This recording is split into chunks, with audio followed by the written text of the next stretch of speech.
Bienvenidos nuevamente a esta sesión número 8 de nuestro estudio del Pentateuco. En la clase anterior estuvimos hablando acerca de la libertad del pueblo, la liberación del pueblo de la opresión de Egipto.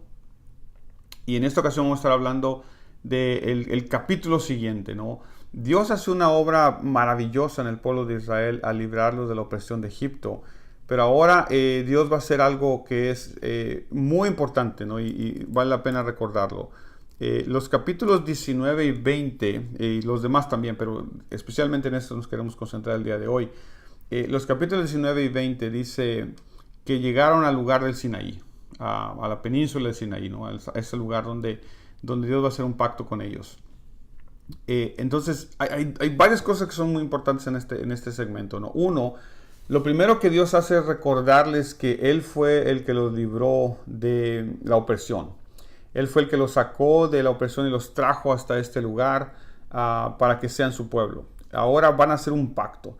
Esta parte del pacto es importante, ¿no? Hoy en día oímos mucho acerca de pactos y que la gente pacta con Dios y no está necesariamente mal.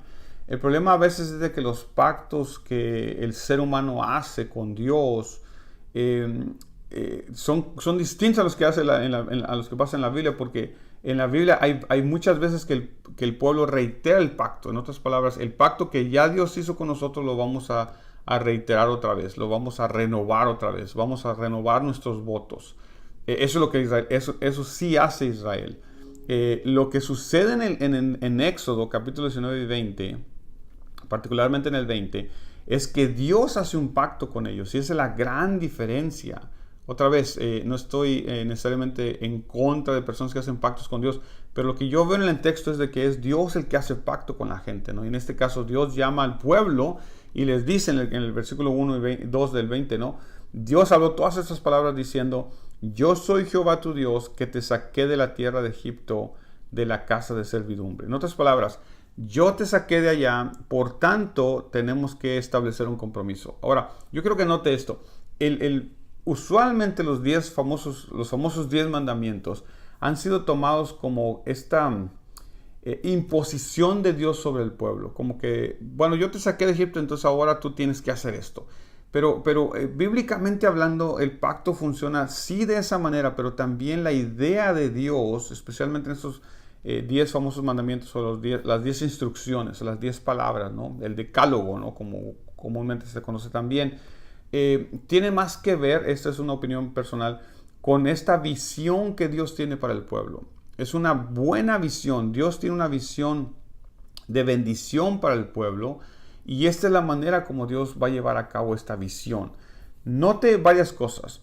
El pacto que Dios hace con ellos, estas 10 frases, estas 10 palabras, estos 10 mandamientos, como comúnmente los conocemos, tienen que ver con cosas que Dios quiere que hagan para que estén bien. Y son específicamente enfocados primero a Dios, los primeros mandamientos, y después al prójimo, comenzando con nuestros padres y después con todas las personas que están cerca de nosotros. ¿Cómo vivimos como pueblo de Dios de una manera que agrademos a Dios, de una manera que honremos a Dios, de una manera que nuestra vida traiga bendición en nuestra vida y bendigamos la vida de otros? Este es el centro de esto. Yo me atrevo a decir que estos capítulos estos versículos, perdón, del capítulo 20 son el centro de estos versículos, de estos 10 mandatos que Dios les da. Se va a derivar todo el resto de la ley del Antiguo Testamento. ¿Por qué me atrevo a decir eso? Porque estos, a diferencia de las leyes que usted y yo conocemos, estos son solamente instrucciones para el pueblo. Por ejemplo, instrucción número 1: no tendrás dioses ajenos delante de mí. En otras palabras, Dios quiere ser el único a quien usted y yo adoremos. No puede haber nada ni nadie que ocupe ese lugar en nuestra vida. Entonces, cuando nosotros tomamos esa decisión, note que son solo decisiones que tenemos que tomar, ¿cierto? El pueblo de Israel está acostumbrado a ver a la gente adorando diferentes dioses. Algunos israelitas sabemos por la misma evidencia del texto bíblico que también eran idólatras, también adoraban a otros dioses. Pero entonces Dios quiere tomar el lugar de preeminencia, y es una decisión. Usted y yo decidimos, solo vamos a servir a Jehová. Él va a ser nuestro único Dios. Vamos a dejar atrás todo lo que hicimos en algún momento, la idolatría, lo que hayamos hecho. Lo vamos a dejar atrás y vamos a adorar solamente a Dios. Entonces, lo primero. Lo otro que Dios pide es que no haya imágenes de ninguna cosa, ¿no? Y esta tendencia del ser humano a hacer imágenes, esta tendencia del ser humano a ver algo, ¿no? Los humanos somos muy visuales, entonces como que queremos ver algo para sentir tal vez esa conexión, ¿no? Dios le prohíbe hacer imágenes, ¿no? Y la razón principal por la cual Dios le prohíbe hacer imágenes al pueblo de Israel es porque el ser humano de alguna manera siente que si tiene al ídolo, al monito, ¿no? A la imagen de este Dios, tiene control sobre él. Si usted se recuerda la historia de Jacob, cuando Raquel se roba los ídolos de su padre y se los lleva con ella, muy probablemente la idea de ella es: me los voy a llevar y los voy a tener a mi merced. O sea, ahora les puedo pedir cosas y ellos me van a hacer caso a mí. Otra vez, esta manipulación que hay, ¿no? Y esta manipulación que muchas veces existe en la religión tradicional de cualquier pueblo, donde sentimos que si tenemos al Dios en nuestras manos podemos controlarlo, ¿no? Algunas prácticas que la gente hace apuntan en esa dirección. Entonces Dios no quiere imágenes de Él, ¿no? Y es una de las cosas que a mí me sigue pareciendo muy interesante, que en el pueblo en Canaán, en la región de Canaán, se han encontrado muchas estatuillas de Baal, incluso algunas inscripciones de otros dioses como Acera, etcétera, etcétera, pero no se han encontrado estatuillas que diga este es Jehová. Y me parece muy interesante, ¿no? Porque quiere decir que la revolución monoteísta que Israel comenzó, que Dios comenzó con Israel, eventualmente dio fruto. Eventualmente la gente, en algún momento de la historia, la gente llegó al entendimiento de que no había otro Dios y de que al Dios verdadero, no se le podía representar de alguna manera física. Dice la historia, por ejemplo, que Tito, el general romano que destruyó Jerusalén en el año 70 después de Cristo, estamos hablando de muchos siglos después, estaba intrigado del por qué los judíos estaban dispuestos a dar su vida por defender el templo, el santuario, ¿no? Más que por la ciudad, el templo. Y cuando entró al templo, entró tras las cortinas donde estaba el lugar santísimo, queriendo ver qué Dios era ¿no? Quería conocer al Dios por el cual los judíos en ese tiempo estuvieron dispuestos a dar su vida. Y cuando entró, el lugar estaba vacío y les preguntó ¿dónde está el Dios? Dijeron, no, nosotros no tenemos imágenes de nuestro Dios. Y a él se le hizo en sobremanera extraño pensar que esta gente estaba dispuesta a morir por algo que ni siquiera tenía una representación física, ¿no? Los romanos, los griegos, todo el mundo tenía representaciones físicas de sus dioses, pero no los judíos. Entonces, otra vez, este versículo que tenemos aquí tiene que ver con esto, ¿no? El hecho de que una persona tenga un ídolo en sus manos tiende a manipularlo, ¿no? O su tendencia va a ser querer manipularlo, y lo podemos ver, por ejemplo, en la religión egipcia, donde se hacían ciertos encantamientos o se hacían ciertas cosas para forzar al Dios de alguna manera, ¿no? Para manipular al Dios a que hiciera algo en favor de ellos, ¿no? En favor del creyente o del adorador. Entonces Dios prohíbe estas cosas, ¿no? Les prohíbe también que se inclinen ante ella, ante cualquier Dios, ante cualquier imagen. El pueblo de Dios no puede rendir reverencia o pleitesía a ninguna estatua, a nada, ¿no? Estamos hablando de adoración, no estamos hablando de reverencia en un saludo, por ejemplo, como hay gente que se inclina un poco para saludar a otras, es una costumbre de su pueblo. Estamos hablando de adoración, estamos hablando de inclinarse ante ella, postrarse ante ella, en el sentido de adoración. Y es por esta razón que cuando llegamos más adelante en la historia al tiempo de Daniel, cuando Nabucodonosor construye esta imagen, creemos que de sí mismo, y quiere que todo el mundo se postre ante ella, técnicamente adorarla, porque se siente superior el hombre. Entonces Daniel y sus amigos, o más bien los amigos de Daniel, se rehúsan a postrarse ante ella, ¿no? Aún a costa de su propia vida, aún a costa de que los van a echar, y de hecho los echan en el horno de fuego por causa de su resistencia a inclinarse, simplemente inclinarse, ¿no? Cualquiera hubiera podido decir, pues nos inclinamos y pensamos otra cosa, pero no, están tan convencidos de que esto es lo que Dios quiere. Y aquí esta es la clave de lo que estamos hablando. estos mandatos que vemos aquí, estas instrucciones que vemos en el capítulo 20 de Éxodo, tienen el propósito de que usted y yo entendamos, esto es lo que Dios quiere. Dios quiere que yo viva de esta manera, yo voy a vivir de esta manera. Porque en el momento que usted y yo vivimos de la manera que Dios quiere, entonces comenzamos a vivir dentro de la visión de Dios. Esta es la visión de Dios para el pueblo. Una visión en la cual Él es el único Dios. Él es el único que recibe nuestra honra y nuestra gloria. Y las personas con las que vivimos y las personas que viven con nosotros, vivimos en armonía. ¿Cómo vivimos en armonía? Número 1, respetando a nuestros padres. Es lo primero. Honrando a nuestros padres. Y no solamente de labios, sino realmente honrando a nuestros padres, ¿no? Realmente siendo obedientes a nuestros padres, queriendo a nuestros padres, amando a nuestros padres, honrándolos, ayudándolos cuando es necesario ayudarlos. Hoy en día tenemos lamentablemente una crisis en este aspecto, ¿no? Porque muchas veces vemos incluso niños, adolescentes y adultos que son irrespetuosos contra sus padres, irreverentes contra sus padres, que ven a sus padres en necesidad y no les importa, que les importa más su propio beneficio, lamentablemente. Entonces, ¿qué estamos haciendo? Esa es la visión de Dios para nosotros, y nosotros con nuestras actitudes y conducta muchas veces estamos despreciando esta visión de Dios. Pero la visión de Dios implica que si usted y yo nos metemos a vivir de esta manera y buscamos vivir de esta manera, Dios nos va a bendecir. O sea, Dios va a ser el canal de bendición que va a ser para nosotros y va a bendecir nuestra vida, nuestras familias. ¿Por qué? Porque estamos viviendo bajo su voluntad. Esa es la manera como Dios quiere que vivamos.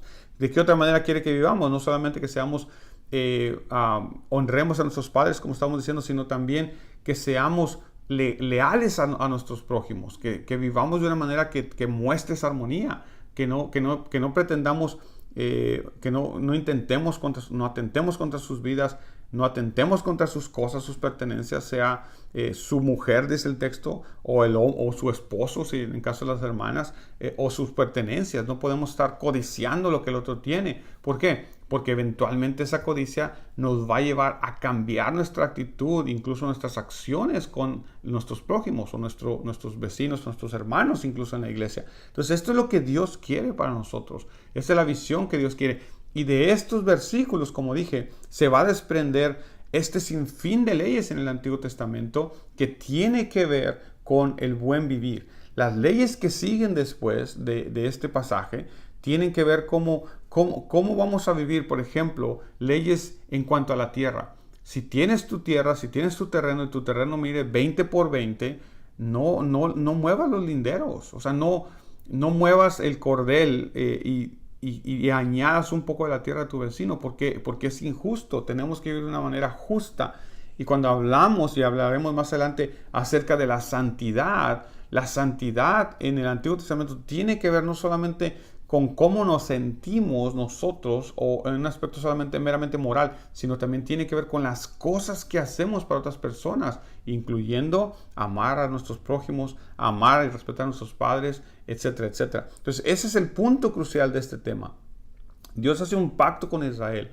Dios espera que Israel entre en pacto con él. Ese es un pacto voluntario. Dios ya lo salvó y Dios no está obligando a nadie. Pero si alguien quiere vivir en la plenitud de Dios, si alguien quiere vivir bajo la bendición de Dios, necesita acatar estas leyes, necesita entrar en este pacto con Dios. Y aquí sí hablamos de pacto, aquí sí hablamos de que Dios está esperando que usted y yo como creyentes hagamos o entremos en este pacto que Dios ofrece para todos nosotros.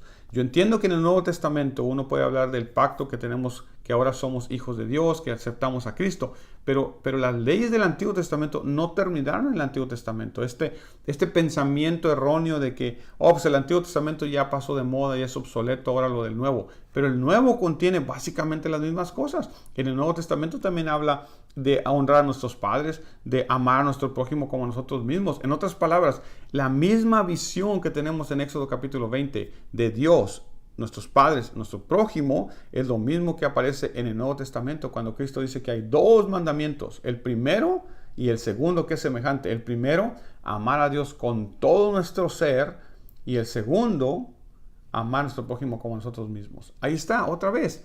Pablo va a decir en Efesios que necesitamos honrar a nuestros padres porque es el primer mandamiento con promesa.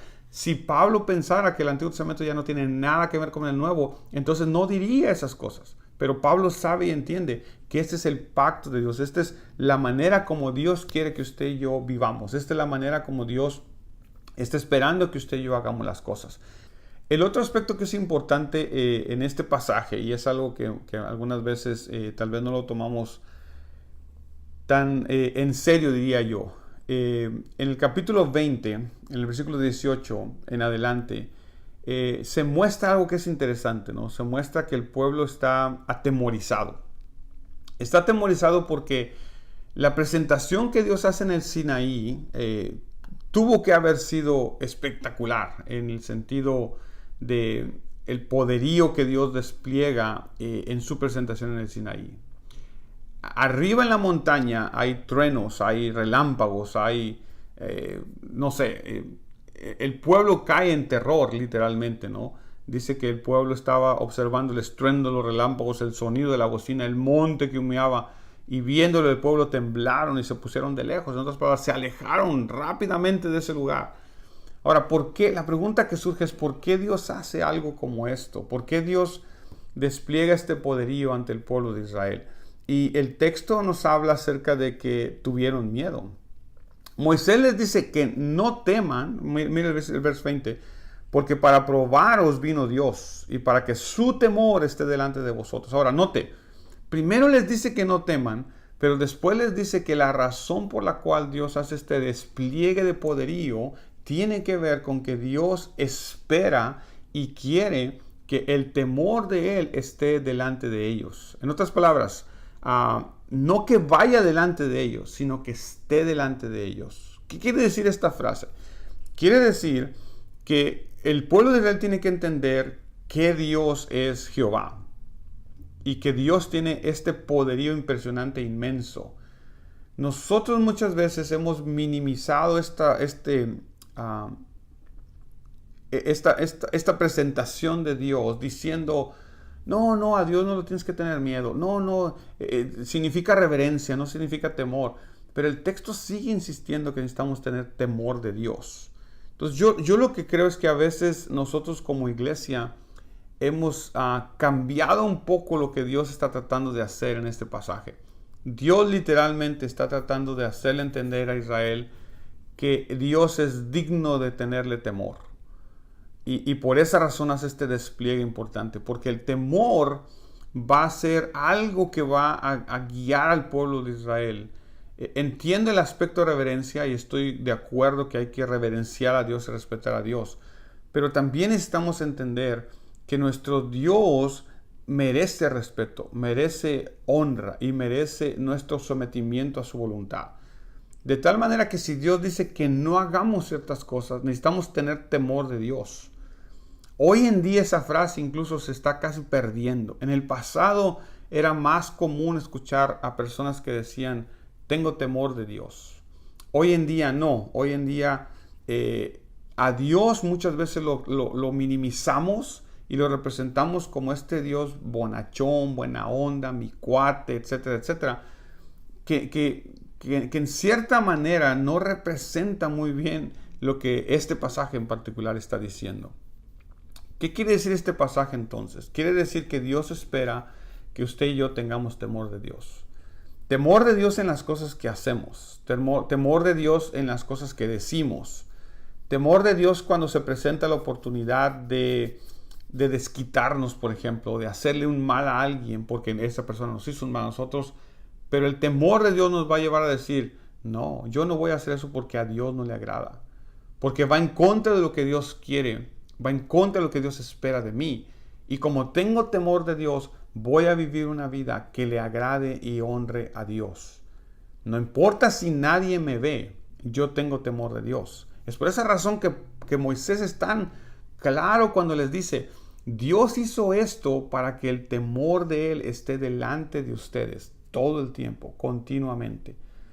Si Dios no hubiera hecho este despliegue impresionante de su poderío, la gente hubiera pensado que Dios solamente está de su lado.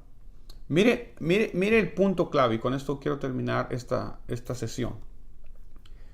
Cuando Dios solamente está de nuestro lado, cuando Dios solamente nos da milagro tras milagro y responde nuestras oraciones y responde nuestras oraciones, comenzamos a desarrollar esta idea de que Dios siempre va a estar de mi lado y nunca me va a pasar nada malo. Aun cuando estoy en desobediencia a sus leyes, aun cuando esté en contra de lo que Dios dice o esté actuando en contra de su palabra, claramente presentada delante de mí. Ese es el gran problema. ¿Por qué razón Dios hace este despliegue de poderío tanto que los asusta? Y la gente literalmente no quieren hablar con Dios. Le dicen a Moisés, ve tú y habla con él, porque nosotros no queremos hablar con él. Y tú nos dices lo que él te diga. La gente tiene miedo. Pero es precisamente este temor de Dios que necesitamos tener hoy en día. Nuestra iglesia está perdiendo ese temor de Dios, lamentablemente. Nuestra iglesia, a veces tenemos situaciones en las cuales claramente alguien está mintiendo, pero cuando las personas son confrontadas, las personas dicen, yo no lo hice, yo no fui, yo no hice eso, yo no dije eso. Alguien tiene que estar mintiendo, pero como no hay temor de Dios en nuestro corazón, se nos hace fácil mentir, se nos hace fácil engañar, se nos hace fácil hacer cosas indebidas, se nos hace fácil muchas cosas. ¿Por qué? Porque estamos perdiendo el temor de Dios. Y por eso decía, este pasaje es muy importante. Hablamos de las bendiciones, hablamos de que Dios nos va a bendecir, hablamos de que Dios va a estar con nosotros, hablamos de que Dios libertó al pueblo de Israel espectacularmente, los salvó, los liberó de la opresión, los va a llevar a la tierra prometida, una tierra que fluye leche y miel. Pero Dios quiere, antes de que lleguen a la tierra prometida, antes de que Dios cumpla todas sus promesas con ellos y todas sus bendiciones sobre ellos, Dios quiere que la gente tenga temor de Dios. Y usted y yo necesitamos tener temor de Dios, porque ese temor de Dios nos va a llevar a vivir una vida a plenitud con Dios. No temerosos pensando de que Dios me va a dar un garrotazo. No. Dios tampoco quiere que caigamos en esa situación en la cual no sepamos lo que va a pasar. Dios no es un Dios impredecible como los dioses a los que otra gente adoraba, que no sabían por qué está enojado. Quizás hicimos algo mal, pero no sabemos qué. Pues llevémosles unas vacas, llevémosles personas incluso a sacrificar para ver si el Dios se apacigua. Nuestro Dios claramente nos dice cuáles son las cosas que no le agradan. ¿Cuáles son las cosas que le agradan? Sabemos usted y yo claramente qué es lo que Dios quiere y qué es lo que Dios no quiere. Entonces no podemos vivir una vida atemorizados pensando de que Dios a lo mejor mañana amanece de malas. No, nuestro Dios no es así. Nuestro Dios se aira cuando su pueblo conscientemente va en contra de sus mandamientos. Eso es verdad y esa es la razón principal por la cual Dios hace este despliegue de poderío que trae o pretende traer o quiere traer ese temor de Dios en nuestro corazón. Así que los dejo con esa reflexión. Continuamos más adelante con nuestra próxima sesión. Bendiciones.